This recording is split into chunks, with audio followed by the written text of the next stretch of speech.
길 가다가도 남의 거지만 따 먹어도 되는 열매, 이것이 뭐냐면 파괴입니다. 첫 번째 열리는 무화과입니다. 자, 이것을 여러분들의 머릿속에 가지시고 그 예수님이 무화과 나무 앞에서 하셨던 그 사건, 그것을 한번 좀 우리가 보도록 하겠습니다. 마가복음 11장 12절입니다. 마가복음 11장 12절. 이튿날 그들이 베다니에서 나왔을 때 예수께서 시장하신지라, 배고프셨다는 거죠. 멀리서 잎사귀 있는 한 무화과 나무를 보시고 혹 그 나무에 무엇이 있을까요? 가셨더니 가서 보신즉 잎사귀 외에 아무것도 없더라. 이는 무화과의 때가 아님이라. 14절. 예수께서 나무에게 말씀하여 이르시되 이제부터 영원토록 사람이 내게서 열매를 따 먹지 못하리라 하시니 제자들이 이를 듣더라. 자, 예수님께서 배가 고프셨어요. 무화과 나무 앞에서 좀 먹을 게 있는가 했더니 열매가 없어요. 근데 성경은 이렇게 표현해요. 무화과 나무의 때가 아니었다, 이렇게 표현을 합니다. 그래서 유명한 영국의 버틀란드 러셀은 나는 왜 기독교인이 아닌가라는 책을 썼는데 그 책 중에서 제가 기독교인이 아닌 이유를 이 이야기를 가지고 아니라고 했어요. 왜냐하면 무화과 나무의 때도 아닌데 예수님이 지나가다가 남의 걸 먹으려고 했던 거죠. 첫 번째, 그렇죠? 두 번째는 무화과 나무의 때가 아닌데 그 무화과를 저주하신 거예요. 말도 안 된다. 이건 논리적으로 안 맞는다. 웃긴다. 그리고 이것은 도덕적으로 안 맞다. 그래서 나 예수 안 믿는다, 그거예요. 참 바보 같은 거죠. 여러분, 그렇게 똑똑한 사람도요, 자기 생각으로 다 똑똑한 거예요. 영국의 지성이라 불릴 수 있는 사람 중에 하나는 자기 혼자 똑똑한 거죠. 무화과가 뭔지도 모르는 거예요. 무화과가 뭔지도 모르는 거예요. 자, 예수님이 이때 이 무화과 나무 앞을 지나갈 때 이때는 언제였냐면요, 6월절 때에 가까웠을 때예요. 그러니까 거기에 뭐가 있어야 되냐면 파괴가 있어야 되는 거예요. 파괴가 뭡니까? 아무나 먹을 수 있는 거. 그러니까요, 지나가다 배고프셔서 그것을 잡수시려고 했다는 거예요. 아무나 먹을 수 있는 거니까. 그런데 무화과 나무의 때가 아니라는 것은 제일 맛있게 열리는 때가 아니라는 거예요. 문맥도 모르고 무화과가 뭔지도 모르고 이스라엘의 문화도 모르고 아무것도 모른 채로 자기 해석을 가지고 이런 예수님이 무슨 예수님이냐, 나 예수 안 믿는다, 바보 같은 거죠. 그렇죠? 참, 성경을 공격하는 사람들 보면 자기의 얄팍한 지식, 자기 입장에서의 지식을 가지고 성경을 가지고 공격하는 사람이 이렇게 많이 있습니다. 아주 유명한 책입니다. 내가 왜 그리스도인이 아닌가라는 책이 굉장히 유명한 책인데요, 바보 같은 거죠. 그러니까는 누구나 먹을 수 있는 파괴를 기대했는데 그 파괴가 없었다는 거예요. 그렇죠? 그럼 파괴가 열릴 때에 예수님께서 그 무화과 나무 앞을 지나갔다는 거죠. 자, 여기에서 주님께서 우리에게 가르쳐주는 굉장히 중요한 그런데 교훈이 있어요. 그냥 여기에서 배고프신데 무화과 나무 열매 없어? 그게 아니라 주님께서 무엇을 말씀하시면 열매가 중요하다는 말씀을 해주고 있는 거예요. 한번 따라해 볼까요? 열매가 중요하다. 다시 한번, 열매가 중요하다. 열매가 중요해요. 그래서 마태복음에서는 또 이러한 말씀을 주님께서 해주셨어요. 마태복음 7장 15절의 말씀입니다. 거짓 선자들을 삼가라. 양의 옷을 입고 너에게 나오나 속에는 노략질하는 일이라. 그들의 열매로 그들을 알지니 가시나무에서 포도를 또는 엉겅퀴에서 무화과를 따겠느냐. 이와 같이 좋은 나무마다 아름다운 열매 맺고 못된 나무가 나쁜 열매를 맺나니 좋은 나무가 나쁜 열매를 맺을 수 없고 못된 나무가 아름다운 열매를 맺을 수 없느니라. 자, 무슨 말씀해 주는지 아십니까? 열매가 중요한데 열매를 통해서 안다는 거예요. 여러분, 열매를 통해서 알아요. 결국 열매로 아는 거예요. 자, 앞서 얘기한 대로 거짓 선지자들이 있어요. 양의 옷을 입고 왔는데 그들은 일이다. 근데 뭘 보면 아느냐? 열매를 보면 안다는 거예요. 여러분, 이단들도 열매를 보면 알아요. 자, 마지막 이단이라는 것은 아시는 대로 끝이 다르다는 거예요. 처음엔 비슷해요. 성경 가지고 얘기하는 것 같아요. 끝이 달라요. 보면은요, 그냥 여러분 신천지 한번 보세요. 첫 번째요, 그들은 가족과의 관계를 단절시킵니다. 일상생활을 못하게 합니다. 그러니까 거기에 빠진 사람들은요, 여러분, 환한 얼굴을 가진 사람들이 없어요. 그렇죠? 있는 재산 다 갖다 바치게 합니다. 아무것도 못하게, 일상생활을 못하게 합니다. 그러니까요, 불행해지는 거죠. 근데 너무 매혹적이에요. 그 얘기가 내가 최고라는데, 내가 할 수 있다는데, 내 말이 맞다는데, 그 말이 너무 위로까지 되는 거예요. 야, 그거 아니야, 그렇게 하면 안 돼 그러는데 내 말이 맞다는데 얼마나 위로가 됩니까? 요즘 책들은 다 그런 책들이에요. 그래서 그래, 네 말이 맞아, 그게 요즘 책의 모든 주제입니다. 근데 성경은 그게 아니야. 내가 할 수 없다는 거예요. 그래서 자 보세요, 아까 말씀드린 이야기가 그 과정과 결과를 혼돈하면 안 돼요. 그래서 사람들은 열매를 과정으로 자꾸 만들려고 그래요. 조금 이따 또 설명을 드리겠습니다. 결과라는 걸 모른 채, 그러니까 힘든 거예요. 자, 예를 들자면 이런 거예요. 사랑은 우리가 하나님 안에 있을 때 자연적으로 나오는 열매가 되는, 성령의 열매를 제가 얘기하면서 말씀드리겠지만 열매가 되는데, 사람들은 사랑을 과정으로 생각해요. 그러니까 어떻게 됩니까? 사랑을 해요. 애써 사랑을 합니다. 내 방법으로 사랑하는 거죠. 그러나 똑같은 결론이에요. 그래서 사랑이 무엇이냐고 부르신다면 눈물의 씨앗이라고 말하겠습니다. 다 똑같은 결론이에요. 사랑했지만 불행하다는 거예요. 결국은 사랑 때문에 불행하다. 왜? 사랑이 뭐라고? 과정이라고요? 아니야. 하나님 안에 있을 때, 주님 안에 있을 때, 하나님의 사랑이 있을 때, 그 안에 있을 때 자연적으로 사랑이 우리에게 결과로 나타나는데, 우리는 그것을 노력으로, 내가 능력이 있으니까, 내가 할 수 있으니까 내가 능력으로 하려고 하니까요. 그렇죠? 그러니까 사랑은 했지만은 사랑 때문에 불행해지는 거예요. 자, 이제 한번 오늘 본문의 이야기로 다시 들어가 봅시다. 자, 본문은 이렇게 얘기합니다. 갈라디아서 성령 충만하다는 것은요, 성령 충만한 것은 그래서 열매로 나타난다는 거예요. 그래서 갈라디아서 5장 22절은 이렇게, 오직 성령의 열매는 사랑과 희락과 화평과 오래 참음과 자비와 양성과 충성과 온유와 절제니. 몇 가지? 9가지. 이 같은 것을 금지할 법이 없느니라. 무슨 말인지 아세요?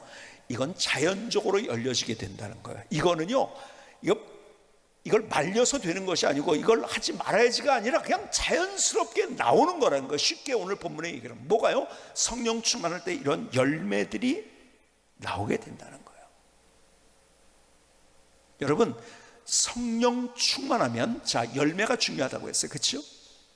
열매가 내가 어떤 사람인지를 보여주는 거예요. 그렇죠?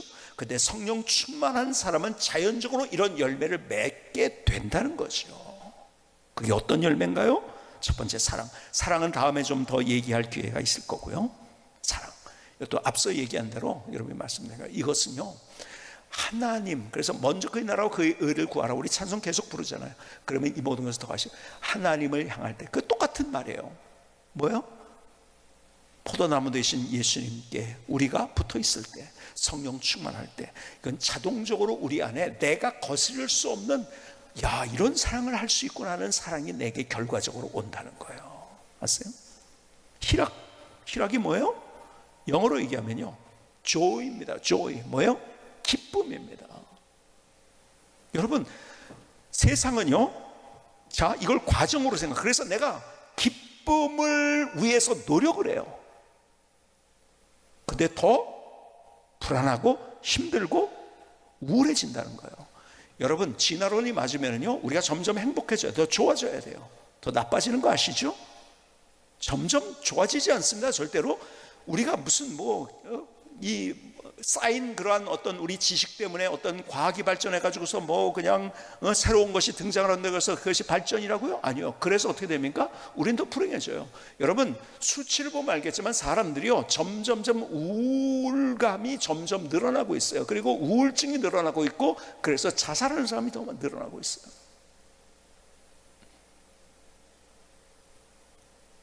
우리가 자살하는 사람 가끔 뉴스로 보지만요, 지금 오늘도 제가 계산해 보니까 전국에 몇백 개의 경찰서가 있어요. 근데 경찰서 소관에 반드시 평균적으로 한 명씩이 자살하고 있어요. 지금 아세요 그거? 옛날에는 거의 없었던 현상이에요, 자살이라는 것이. 근데 지금은 너무 주변에 많이 일어납니다. 왜요? 내가 기뻐하려고 했는데 노력해봤지만 안 돼요. 여러분, 그것은 노력으로 주어지는, 주님 안에 있을 때 우리가 성령 충만할 때 우리가 결과적으로 우리에게 맺어지는 열매라는 거예요. 그러니까 사도 바울이 어떤 얘기를 하는지 아세요? 빌립보서 2장에 보면은요 17절에 이렇게 말씀합니다. 만일 너희 믿음의 재물과 섬김 위에 내가 나를 전제로 드릴지라도 나는 기뻐하고 너희 무리와 함께 기뻐하리니 이와 같이 너희도 기뻐하고 나와 함께 기뻐하라. 내가 기뻐한다, 너희도 기뻐해라. 그런 삶이 되어야 된다는 얘기를. 근데 좀 어려워요. 이것이 뭐 전제가 뭔지 이해가 안 되고 하니까 제가 쉬운 성경 번역본으로 제가 읽어드릴게요. 여러분의 삶을 믿음과 봉사의 제물로 하나님께 바칠 때 내 피를 그 위에 쏟아 부으라고 할지라도 나는 여러분과 함께 기뻐하고 즐거워할 것입니다. 여러분도 나와 같이 기뻐하고 즐거워하게 되기를 원합니다. 결과가 나온다. 여러분, 무슨 얘기입니까? 내가 피를 거기 뿌린다는 거예요. 피 흘림이 있어도 내가 기쁨이 있다는 거예요. 사도 바울의 생애를 한번 추적해 볼까요? 그의 삶은 어떤 삶이었습니까? 자, 풍랑도 만났고요, 죽을 뻔한 고비를, 그가 안디옥에서 출발해서 갔을 때요, 저 지금으로 따진다면 이제 배를 타고 어디까지, 터키까지 가가지고 터키 남단에서 타우루스 산맥을 넘어서 가는 겁니다. 가는 동안에 강도들이 있었고요, 먹을 게 없었고요. 갔을 때 여러분, 전도하러 갔는데 이게 웬일입니까? 어디에서 거지 하나가 굴러온 거예요. 다른 사람이 볼 때는. 아니, 하나님, 나 전도하러 왔는데 이런 모습으로, 여러분, 거의 숨만 쉬는 정도로 모든 기력이 기력이 없어진 상태로 간 거예요, 사실은. 여러분, 하나님 도대체 이게 뭐예요 하는 그런 상황을 만났죠. 그뿐입니까? 그런 돌에 맞기도 하고요, 그리고 사람들의 손가락질 당하기도 하고요, 죽을 뻔한 고비는 얼마나 많아. 강의 위험과 강도의 위험과 또 맞기 얼마나 많이 맞았습니까? 40에 하나 감한 매를 맞았다고 해요. 40에 하나 감한 매가 뭔지 아세요? 40대를 때리면 죽는다는 거예요. 그래서 죽기 일보 전까지 때린다는 거예요. 그렇게 맞았어요. 이게 될 일입니까? 이런 일을 만났지만은 그 안에 기쁨이 있었던 거예요. 왜요? 하나님의 그와 함께. 그러니까 그 드라마틱한 그의 인생을 세워갈 수 있었고, 그의 인생에 정말 역전의 드라마를 만들 수 있었고, 가는 곳에서 힘들었고, 그가 한 번도 환영을 받지 못했지만 그럼에도 불구하고 그들에게 복음을 전하고 그 지역이 뒤집어지고 가는 데마다 교회가 세워지는 역사들이 일어났던 거예요. 여러분, 가서 이게 뭐야 하고 그가 우울했다고 한다면요, 그럼 그 일을 못했어요. 근데 거기에서 하나님의 기쁨을 주신 거예요.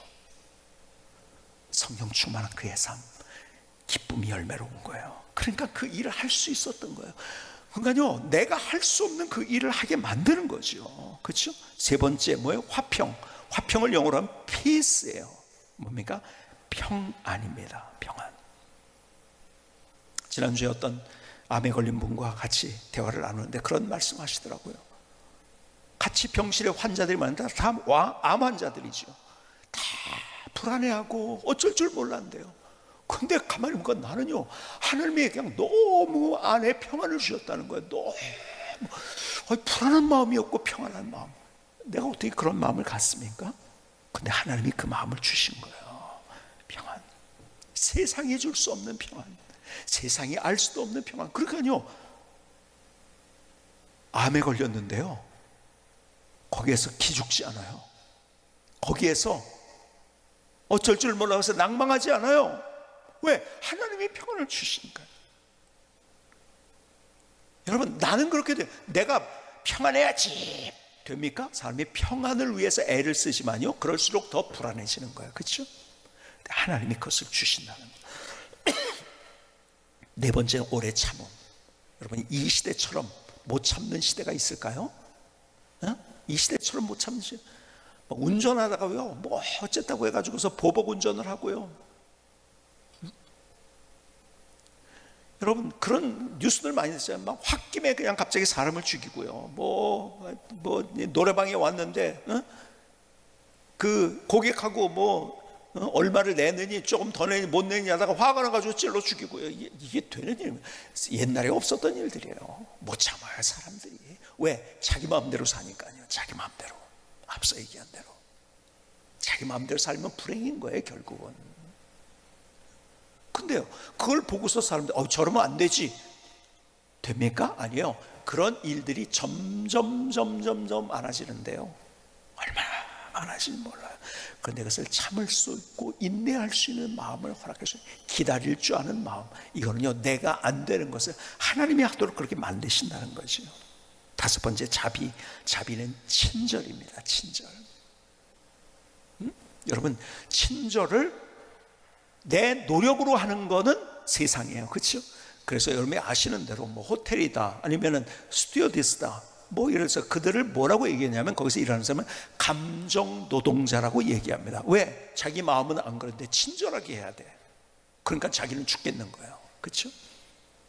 감정 노동자라고 합니다. 여러분 내가 노력해서 그렇게 되는 것은 나를 불행하게 만들 뿐이에요, 그렇죠? 근데 나도 모르게 그렇게 되도록 하나님이 결과를 만들어 주신다는 거예요. 어떻게 하면? 성령 충만하면요. 여섯 번째, 양선이에요. 선을 행한다는 거죠. 나도 모르. 그러니까 하나님이 너와 함께 하시니까 내가 마음껏 나누기도 하고 베풀기도 하고 도와주기도 하고. 이게 너무 자연스러워. 왜? 사람들은요 내가 다른 사람에게 뭘 주면은요 나한테 마이너스가 되고 손해가 되고 내가 이만큼을 모아야 되는데 못 모은다 생각하는 거예요. 근데 하나님이 나를 지켜준다고 해서 나누지요, 베풀지요, 도와주지요, 손을 내밀지요. 자연스러운 결과가 되는 거죠. 일곱 번째, 충성이라는 말은 군대에서 충성하고서 격리하죠 그런 충성이 아니라 신실하다는 거예요. 영어로 하면 faithful, 신실하다는 거예요. 그러니까는 예수 믿는 사람들은 이런 얘기를 들어야 돼요. 저 사람 믿을만해, faithful, 신실해, 정말 내가 봐도 믿을만해. 결과가 나오는 거죠. 여덟 번째는 온유는 뭡니까? 부드러움이에요. 제가 이런 얘기 드렸죠. 하나님은 직선의 하나님이 아니라 곡선의 하나님이다. 여러분이 잘 아는 탕자의 비유가 그런 얘기죠.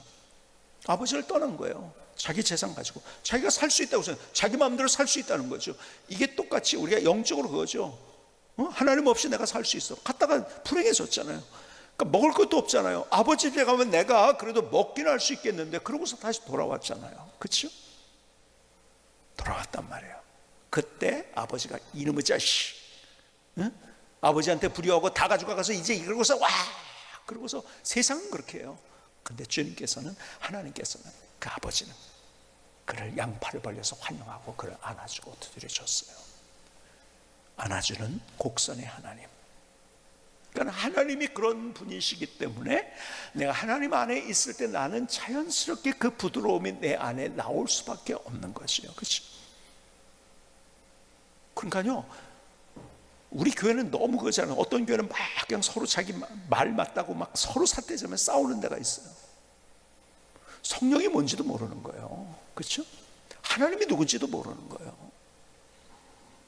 마지막 아홉 번째가 절제예요. 절제는 뭔지 아세요? 중독에서의 자유를 포함한 거예요. 이런 거죠. 예를 들자면 내가 내 생각이니까 내 마음대로 됩니까? 그게? 내 생각으로 내 마음대로 생각이 되나요? 내가 불안해, 안 불안해야지, 평안해야지, 됩니까? 여러분 내 거지만 안 되는 거 아세요? 그러고서 할 수 있다고 생각해요. 여러분 내 몸이지만 내 마음대로 안 돼요.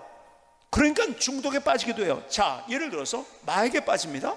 마약을 하기 시작하다가 한번 하면은요 거기에서 제어를 못하는 거예요. 나는 마약을 끊고 싶어, 안 되는 거예요, 그렇죠? 자, 술 담배도 마찬가지예요, 그렇죠? 나는 그것을 끊고 싶은데 안 되는 거예요. 노력을 해도 안 되는 거예요. 그런데요 저희 교회에 이런 간증들을 제가 여러 번 들었어요. 예배 드리다가 담배를 끊어야지 하다가 계속 시도하다가 안 됐는데 예배 중에 찬양 중에서 그 담배를 끊을 수 있도록 해주시는데 담배만 생각해도 역겨운 마음을 주셨다는 거예요. 그냥 끊었다고. 여러분, 내 거지만 내 마음대로 안 돼요. 불안한 마음 내 거라서 야 이제 변환, 불안이 아니야 평안 됩니까? 안 되는 거예요. 내 마음대로 안 되는데 그렇게 할 수 있도록 만들어주시는 결과, 그것이 절제의 열매. 자, 우리가 성령 충만하면 이것은 자연적으로 우리에게 오는 열매라는 거예요. 세상은 이것을 위해서 노력을 하고 애를 쓰고 투쟁을 하고 합니다. 근데요, 점점 그럴수록 안 되는 거죠. 그러나 그것이 자연스러운 결과로 온다는 거죠. 그러니까 성령의 열매는 목표가 아닙니다. 성령의 열매는 결과예요. 그래서 그렇게 하기 위해서 둘 중에 우리가 선택을 해야 돼요. 갈라디아서 5장 22절은 계속해서 이렇게 말씀합니다.